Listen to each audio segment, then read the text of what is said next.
Hello my dear friends, this is Kajal Singh. आज हम लोग साइंस वोकैबुलरी पढ़ेंगे।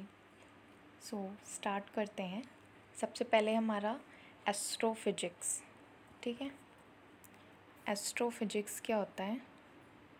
एस्ट्रोफिजिक्स मीन्स होता है ब्रांच ऑफ स्पेस साइंस। इसमें स्पेस साइंस की बात होती है। वैसे भी एस्ट्रो मीन्स हमेशा स्पेस से ही बात हो रही है, लाइक नीचे लिखा है astronomy. So branch of space science है जिसमें एक्सप्लेन किया जाता है birth, life, death of stars. ठीक है, this is a astrophysics branch है। किसकी? एस्ट्रोनॉमी की ब्रांच है, जो नीचे लिखा गया है। एंड एस्ट्रोनॉमी क्या होता है? Astronomy is a study of everything in universe. ठीक है, तो एस्ट्रोनॉमी जो है, जस्ट वेट, लाइक सी, एस्ट्रोनॉमी बड़ा है। ठीक है, एस्ट्रोनॉमी की ब्रांच है एस्ट्रोफिजिक्स। ठीक है, एस्ट्रोनॉमी जिसमें हम पूरे यूनिवर्स की स्टडी करते हैं, और जो एस्ट्रोफिजिक्स है उसमें लाइक स्टार्स एंड प्लैनेट्स के हम बर्थ, लाइफ एंड इन सब की स्टडी करते हैं। ठीक है, I hope you got it. Next है हमारा एटम। एटम क्या होता है?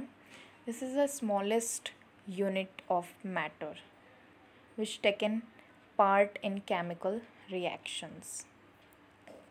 फिर क्या है? बायोकेमिस्ट्री, जहाँ पे biology and chemistry both are equally, जहाँ पे दोनों होते हैं वहाँ पे हम बायोकेमिस्ट्री पढ़ते हैं। This is also a branch of biology. Biology में ही बायोकेमिस्ट्री हम पढ़ते हैं। नेक्स्ट है हमारा biology. So what is biology?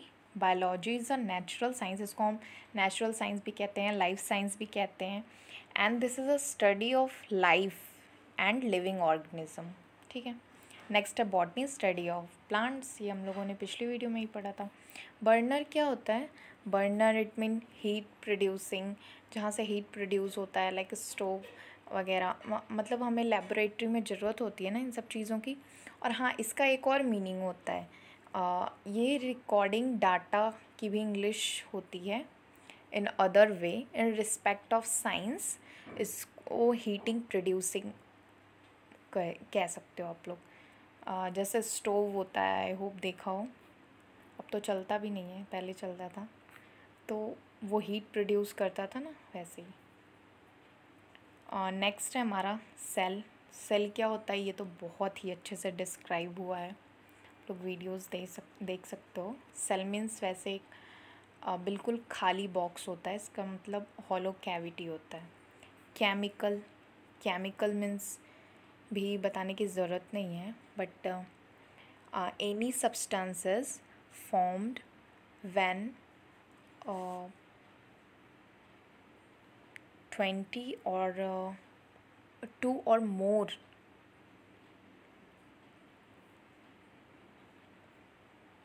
जो कि दो से अधिक चीज़ों से बने हों, उनको हम केमिकल बोल सकते हैं। ठीक है,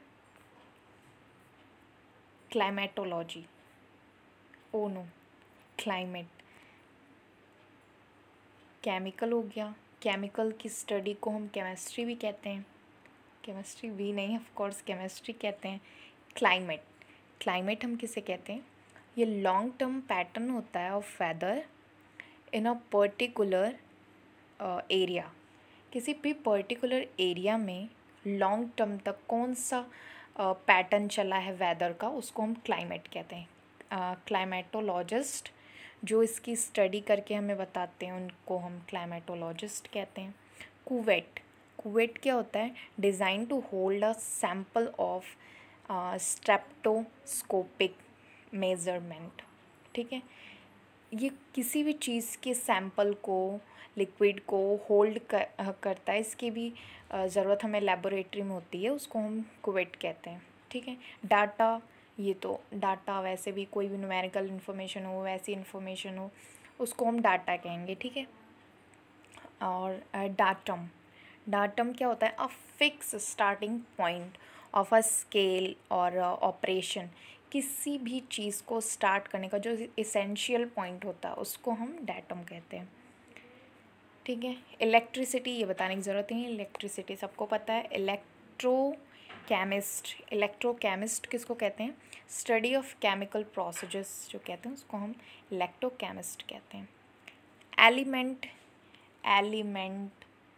तो ऑफ कोर्स सबको ही पता होगा, कोई भूलते नहीं है, इतना हार्ड होता है ये याद करना। जो पीरियोडिक टेबल 118 होते हैं ना element, my God. Element is made up of atom. ठीक है, इतना ही काफ़ी है इसके लिए। Energy, doing work, capacity of doing work, इसको एनर्जी कहते हैं, सबको पता है। इंटेमोलॉजी क्या होता है? Study of insects. ठीक है, पता नहीं ये पिछली वीडियो में हुआ था कि नहीं।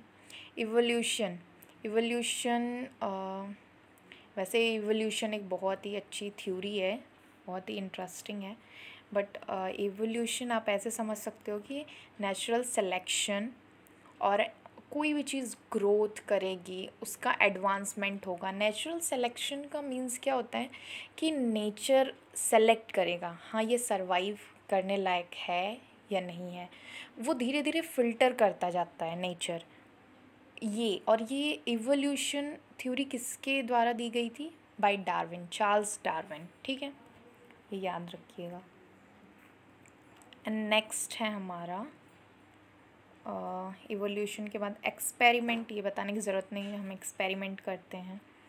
फैक्ट तो वैसे भी नहीं बताएंगे। फैक्ट होता है किसी भी चीज़ के बारे में स्ट्रेट फैक्ट बताना। ठीक है। फॉसिल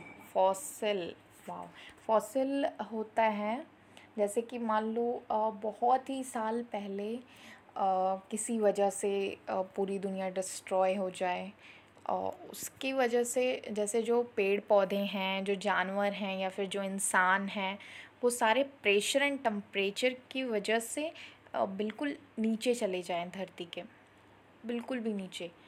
तो बहुत सालों बाद, जैसे अब अगर कोई साइंटिस्ट और वो लोग उसका एक्सपेरिमेंट करते हैं, उसकी डिस्कवरी करते हैं, उसको खोद के निकाला जाता है अंदर से, फिर उनके जो जैसे कि जो टेम्परेचर और प्रेशर पड़ा है उन चीज़ों पे, उसकी वजह से वो लोग वो चीज़ें उसका निशान बन जाता है, किसी भी रॉक पे भी बन सकता है।